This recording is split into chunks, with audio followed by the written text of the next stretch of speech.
is Brock and your block, and I'm standing right now in Goose Egg Park.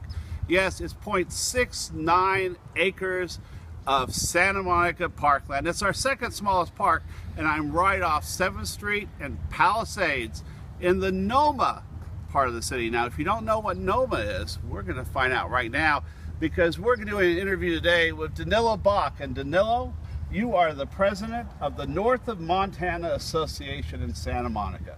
Well, in fact, I'm the chair. Well, Noma is North of Montana Association. There are, I think, officially 7 city neighborhood organizations, which cover various neighborhoods throughout the city, which have their own identities.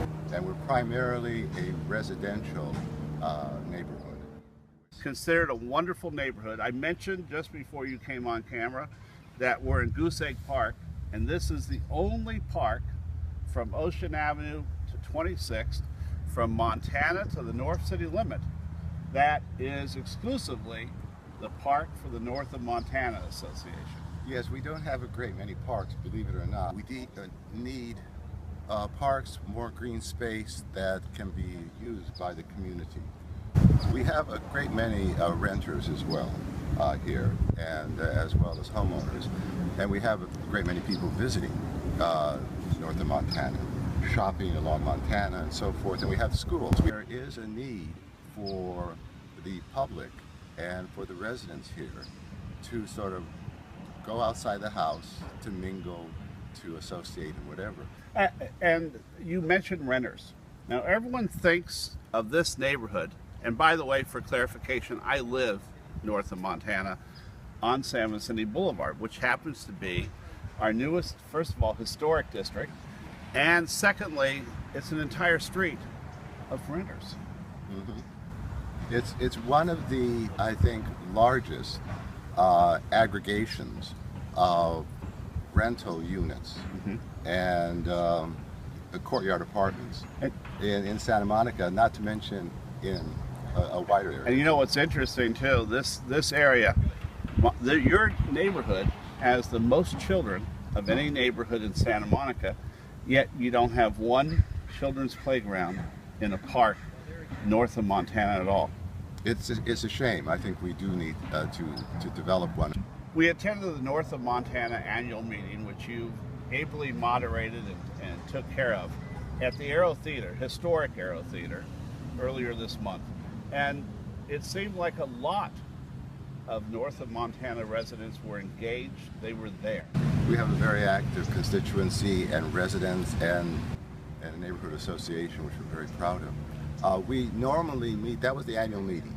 So it comes in January, late January. We also have it as sort of a celebration of the community as well, and people from outside of Noma are invited as well.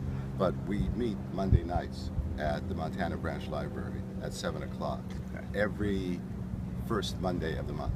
So that's our regular So remember meeting. that, Noma meets the first Monday of each month, and all Noma residents are welcome to join, and residents throughout the city are welcome to attend your meetings. Yeah. Now, I mentioned really briefly the San Vicente Historic District. I was the co-chair of that effort. I was really proud to do it. A very important contribution that you made. Thank you. You're welcome. So tell me about that area of the city and what happened there. We thought that it was important to try to do something to honor and to preserve this particular neighborhood. And so there was a group of people, from different sources as well, but you were one of them, who organized the San Vicente Historic Coalition to get that area declared a historic landmark district. And the city council recently did, and unanimously, I might add. Which was wonderful. Yes, terrific. It was a great night at City Council. And absolutely, it's cause for great joy and a triumph for you. I've heard rumors your wife had something to do with this. Well, she is and her name is?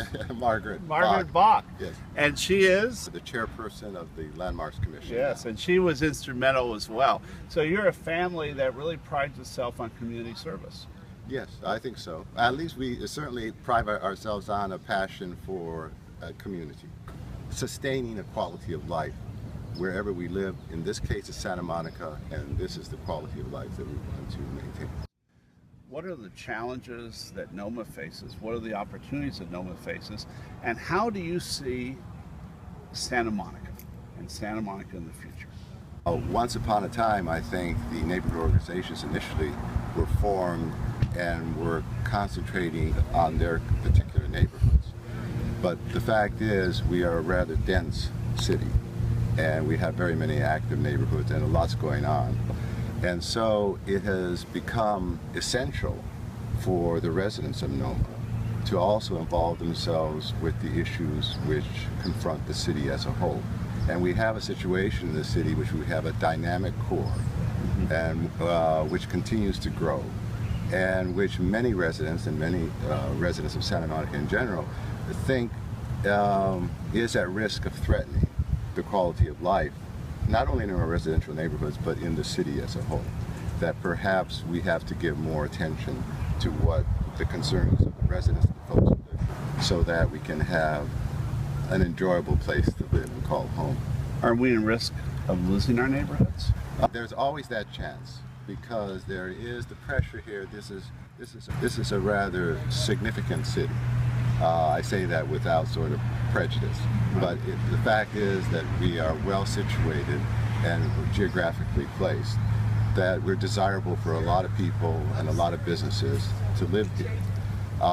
So a lot of real estate speculation. A lot of real estate speculation. There's pressure on the residential communities as well, and also in the downtown core. How do you want our downtown to be 10 years from now? Well, I am old-fashioned in the sense that I like what I'm used to, and I think that's true of most everyone who lives here, and even those who don't necessarily live here but work here or come into town pretty much like Santa Monica the way it is or used to. That's the draw of Santa Monica for the most part.